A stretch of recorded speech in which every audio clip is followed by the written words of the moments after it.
மத்திய அரசு கொண்டு வந்திருக்கக்கூடிய திட்டத்தை அப்படியே எடுத்து அதில் எந்த மாற்றமும் செய்யாம, குறிப்பாக அதனால் உண்மையாலுமே நம்முடைய கைவினை கலைஞர்களுக்கு ஒரு பிரச்சனை ஏற்படுத்தக்கூடிய ஒரு திட்டமாகத்தான் அது நம்முடைய முதலமைச்சர் அவர்கள் கொண்டு வந்திருக்கிறார். இது பாரத பிரதமர் நரேந்திர மோடி ஐயா கொண்டு வந்திருக்கக்கூடிய விஸ்வகர்மா திட்டத்திற்கு நேர் எதிரான ஒரு திட்டம் மட்டுமல்ல, நிச்சயமாக விஸ்வகர்மா சமுதாயத்திற்கும் கைவினை கலைஞர்கள் எல்லோருக்குமே ஒரு பிரச்சனை ஏற்படுத்தக்கூடிய திட்டமாக தமிழக பாரதிய ஜனதா கட்சி இதை பார்க்குது.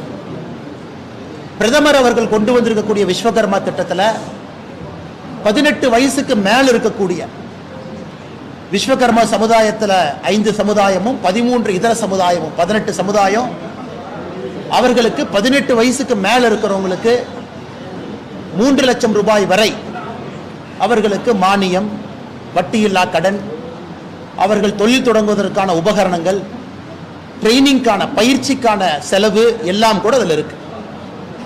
மாநில அரசு கொண்டு வந்திருக்கக்கூடிய திட்டத்தில் 35 வயசுக்கு மேல, மத்திய அரசுடைய திட்டம் 18 வயசுக்கு மேல, மாநில அரசு கொண்டு வந்திருக்கக்கூடிய திட்டம் 35 வயசுக்கு மேல இது உங்களுக்கு செயல்படுத்தப்படும். இரண்டாவது, பாரத பிரதமருடைய திட்டம் மிக தெளிவான ஒரு திட்டம். கிராம அளவில் மக்களால் தேர்ந்தெடுக்கப்பட்ட உள்ளாட்சி பிரதிநிதிகள் இதை அப்ரூவ் பண்ணணும். அதன் பிறகு மாநில அரசு போர்ட்டலுக்கு வரும், மத்திய அரசுக்கு வரும். கிட்டத்தட்ட 8 லட்சத்திற்கும் மேற்பட்டவர்கள் தமிழகத்தில் இதுக்கு பதிவு செஞ்சிருக்கிறாங்க. 8 லட்சம் பேர். எனக்கு இந்தியா முழுவதுமே அப்ரூவல் பண்ணி பணம் போக ஆரம்பித்த பிறகு தமிழகத்தில் பதிவு செய்திருக்கக்கூடிய 8 லட்சம் சகோதர சகோதரிகளுக்கு ஒருவருக்கு கூட அப்ரூவல் கிடையாது. ஆனால் மாநில அரசு கொண்டு வந்திருக்கக்கூடிய திட்டத்தில் கிராம நிர்வாக அதிகாரி, விஏஓ, ஒரு அரசு அதிகாரி, அவங்க கிட்ட அப்ரூவல் வாங்கலாம். அப்படி அதாவது இங்க மக்கள் பிரதிநிதியை முன்னிலைப்படுத்தி விஸ்வகர்மா திட்டத்தை பிரதமர் கொண்டு வர்றாங்க.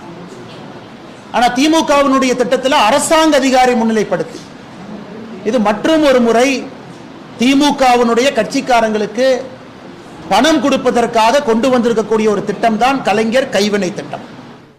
அதனால் எங்களுடைய வேண்டுகோள், மாநில அரசு உடனடியாக கலைஞர் கைவினை திட்டத்தை கைவிட வேண்டும். மத்திய அரசினுடைய விஸ்வகர்மா திட்டத்தை முழுமையாக தமிழ்நாட்டில் செயல்படுத்தணும். காரணம், 8 லட்சம் பேரும் இதற்காக ஒரு நம்பிக்கையோடு பதிவு செஞ்சிருக்கிறாங்க. எங்கேயும் போய் பாரதிய ஜனதா கட்சி யாருகிட்டையும் பதிவு செய்யுங்கன்னு கூட கேட்கல, அவங்க பதிவு செஞ்சிருக்கிறாங்க. ஒருவேளை நான் கைவினை கலைஞரா இருக்கிறேன், நான் பதிவு செஞ்சிருக்கிறேன், எனக்கு உண்மையாலுமே கிடைக்கணும், எனக்கு கிடைக்கல, மத்திய அரசு திட்டத்தின் மூலமாக யாராவது தமிழகத்தில் கிடைக்கலன்னு சொன்னாங்கன்னா பாரதிய ஜனதா கட்சி முழுமையாக நாங்கள் பொறுப்பேற்றுக் கொள்கின்றோம். அது எங்களுடைய பொறுப்பு. அதனால் முதலமைச்சர் அவர்கள் அதை கைவிடணும், வேகமாக மத்திய அரசு திட்டத்தை செயல்படுத்தணும். இந்த திட்டத்தில் எந்த பயனாளிகளுக்கு எதுவும் கிடைக்க போவது கிடையாது. இதை பத்திரிகையாளர் நண்பர்கள் மூலமாக தமிழகத்தில் இருக்கக்கூடிய எல்லா கைவினை கலைஞர்களுக்கு நாங்கள் தெரியப்படுத்துறோம். மத்திய அரசில் 5 விஸ்வகர்மா சமுதாயத்தை சார்ந்தவர்கள், 13 இதர கைவினை கலைஞர்கள் வேலை செய்கிறோம், 18. இவங்க அதையே அப்படியே கொஞ்சம் பிரித்து அது 28 பண்ணியிருக்கிறாங்க. அதனால் கட் காப்பி பேஸ்ட், இது நம்ம துரைமுருகன் சொன்ன மாதிரி அந்த டி துரைமுருகன் நான் இல்லை அப்படிம்பாங்க. ஒரு ஹைகோர்ட் அஃபிடவிட்ல மறு வச்சா டி துரைமுருகன், மறு எடுத்துட்டா நம்ம அண்ணன் துரைமுருகன் அப்படிங்கிற மாதிரி மத்திய அரசு திட்டத்திற்கு ஒரு பொட்டு வச்சு மறு வச்சு கண்ணாடியை போட்டு கலைஞர் கைவினை திட்டமாக மாற்றியிருக்கிறாங்க.